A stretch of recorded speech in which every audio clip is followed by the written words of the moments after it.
வணக்கம்.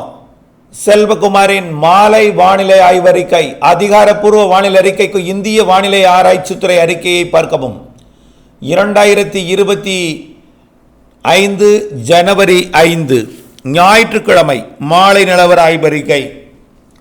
வானிலை அமைப்பு. காற்று சுழற்சி மிக வேகமாக நெருங்கி வருகிறது. 9ஆம் தேதி தமிழ்நாட்டின் டெல்டா மாவட்டங்களிலையும் தென் மாவட்டங்களிலையும் மழை பொழிவை தொடக்கும் என்று எதிர்பார்க்கப்படுகிறது. 9ஆம் தேதி தொடங்கும் மழை 10ஆம் தேதி அனைத்து மாவட்டங்களுக்கும் எட்டி பிடிக்கும் அளவிலே மழை பொழிவை கொடுக்கும் என்று எதிர்பார்க்கப்படுகிறது.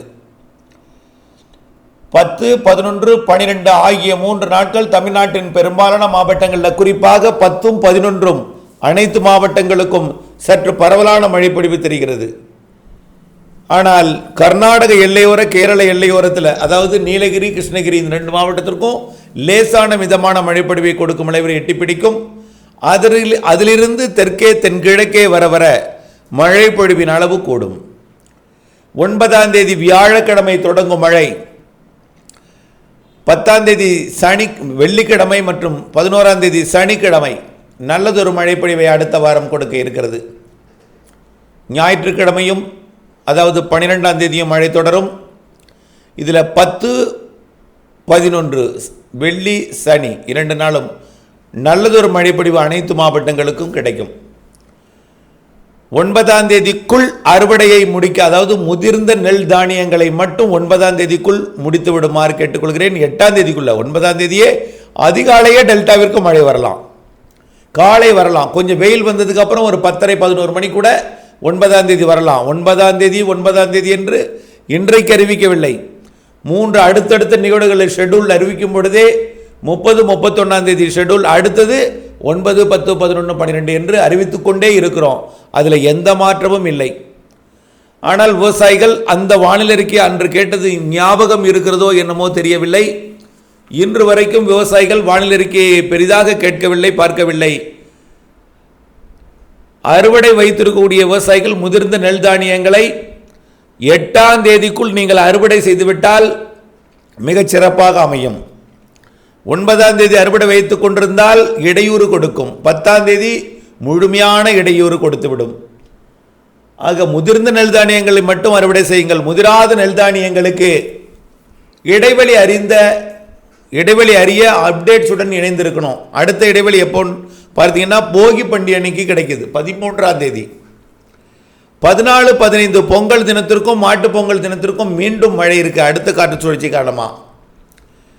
ஆக ஒவ்வொரு நிகழ்வும் ஒவ்வொரு நாள் தான் இடைவெளி கொடுக்கும் போல் தெரிகிறது. சில நிகழ்வுகள் 2 நாள் இடைவெளி கொடுக்கலாம்.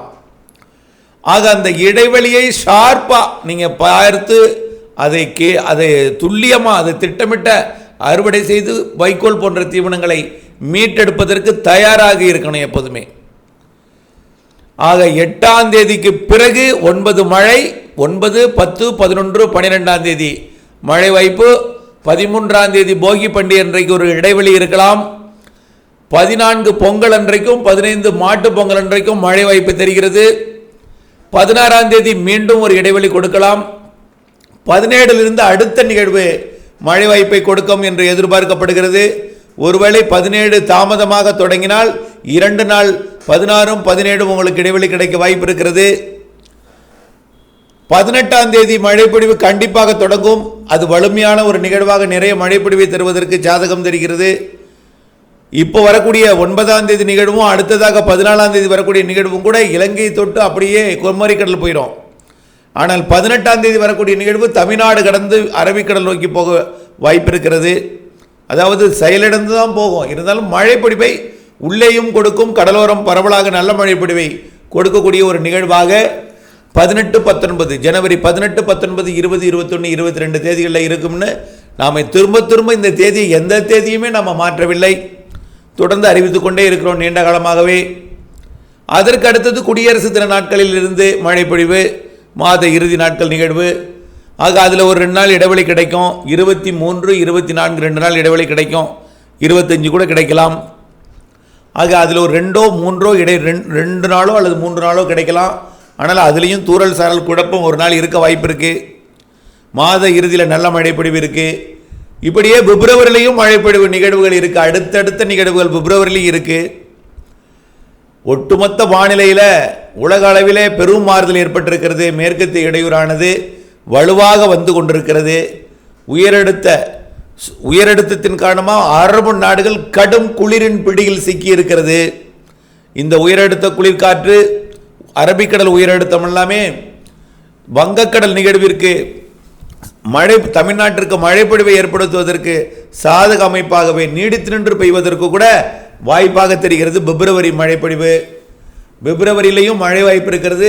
ஆக ஒட்டுமொத்தம் பார்க்கும் பொழுது தை மாதம் முழுவதுமே மழை வாய்ப்பாகவே தெரிகிறது. பிப்ரவரி 15 தேதி வரைக்குமே அடுத்தடுத்த நிகழ்வுகளால் மழை இருக்கிறது என்பதை நினைவில் கொள்ள வேண்டும். ஆக நம்முடைய வானிலை அறிக்கை கேட்காமல், அறுவடை எந்த நாளில் செய்யலாம் என்று திட்டமிடாமல், முதிர்ந்த நெல் தானியங்களை கூட அறுவடைக்கு நாள் குறிக்காமல் இருப்பவர்களுக்கு கண்டிப்பாக 9ஆம் தேதி மழை வந்துவிடும் என்பதை அவர்களுக்கு அறிவித்து 10ஆம் தேதி அனைத்து மாவட்டங்களுக்குமான மழை என்பதையும் 10, 11, 12 பெரும்பாலான மாவட்டங்களில் நல்ல மழை பொழிவு கொடுக்க வாய்ப்பு இருக்கிறது என்பதையும் அவர்களுக்கு அறிவித்து 8ஆம் தேதிக்குள் முடிந்தால் அறுவடை செய்யவும், அடுத்த இடைவெளி நாள் 13ஆம் தேதியாக இருக்கலாம். அந்த நாள் போகி பண்டிகையாக இருக்கிறது. அதுக்கு அடுத்த இடைவெளின்னு பார்த்தீங்கன்னா பொங்கலுக்கு பிறகு 16, 17 தேதிகளில் இருக்கலாம் என்பதையும் அவர்களுக்கு சொல்லவும். ஆனால் இந்த நாட்களிலே சிறு சிறு மாறுதல் இருந்து அந்த இடைவெளி நாட்களில் கூட மழையாக மாறலாம், லேசான மழைப்பொழிவு கூட கொடுக்கலாம். ஆகவே அப்டேட்ஸில் இணைந்திருந்து வானிலை அறிந்து இடைவெளி அறிந்து அறுவடை செய்வதற்கு திட்டமிடுவதில் என்பது மிக மிக அவசியமான காலமாக இருக்கிறது. அதே போல் விதைப்பு விவசாயிகள் எதிர்காலத்தில் அடுத்த என்ன விவசாயம் செய்யலாம், பெரும்பாலான ஒட்டுமொத்த தமிழ்நாட்டில் இருக்கக்கூடிய அனைத்து விதமான பணிகளுக்குமே இந்த வானிலை அறிக்கை உகந்ததாக இருக்கும். செங்கல் சூளை, உப்பளப் பணிகள், கோடை விவசாயம் எல்லாற்றுக்குமே கோடையில் இந்த ஆண்டு மழை பொழிவு வலுவாக இருக்கிறது. வெயிலும் இருக்கும், வலுவான நிகழ்வு 2 இருக்கிறது. ஏப்ரல், மேயில், மார்ச்சில் கூட மழை இருக்குது. சராசரிக்கு கூடுதல் மழை இருக்குது. வெயிலும் இருக்கும், குளிரும் இருக்கும், மழையும் இருக்கும், எல்லாமே இருக்கும். வெறும் மழை மட்டுமே இருக்காது. அதுவும் மழை காலம் போல் பெய்து கொண்டவும் இருக்காது. வழக்கத்திற்கு மாறான நிகழ்வுகள் நிறைய மழைப்பொழிவை கொடுப்பதற்கு கோடையில் வாய்ப்பு இருக்கிறது. ஆக கண்டிப்பாக ஏப்ரலில் ஒரு நிகழ்வு, மேயில் ஒரு நிகழ்வு, கண்டிப்பாக 2 நிகழ்வு நல்ல ஒரு மழைப்பொழிவை கொடுக்குன்னு திரும்ப திரும்ப சொல்லிக்கொண்டே இருக்கிறோம். உங்களுக்கு தேவை மழை பொழியும் பொழுது, அதுவும் குறைந்த நேரத்தில் நிறைய மழைப்பொழிவுகள் பொழிய போகிறது கோடையில் எல்லாம், தென்மேற்கு வடகிழக்கு புறமெல்லாம். ஆக அந்த மழையை நீங்கள் சேமித்து தேவைப்படும் பொழுது பயன்படுத்துவதற்கு பண்ணை குட்டைகள் அமைத்திடுங்கள், இயற்கையோடு இணைந்து வாழ்ந்திடுங்கள். ஆகவே எதிர்காலத்தில் நாம் இயற்கையோடு இணைந்து வாழ்ந்தால் மட்டுமே நம் இயற்கையை காப்பாற்ற முடியும் என்பதையும் நீங்கள் தொடர்ந்து உணர்ந்திருங்கள். வானிலை அப்டேட்ஸுடன் இணைந்திருங்கள். இடைவெளி அறிந்து அறுவடை செய்திடுங்கள். வானிலை அறிந்து விவசாயம் செய்திடுங்கள். இணைந்தே இருங்கள். நன்றி.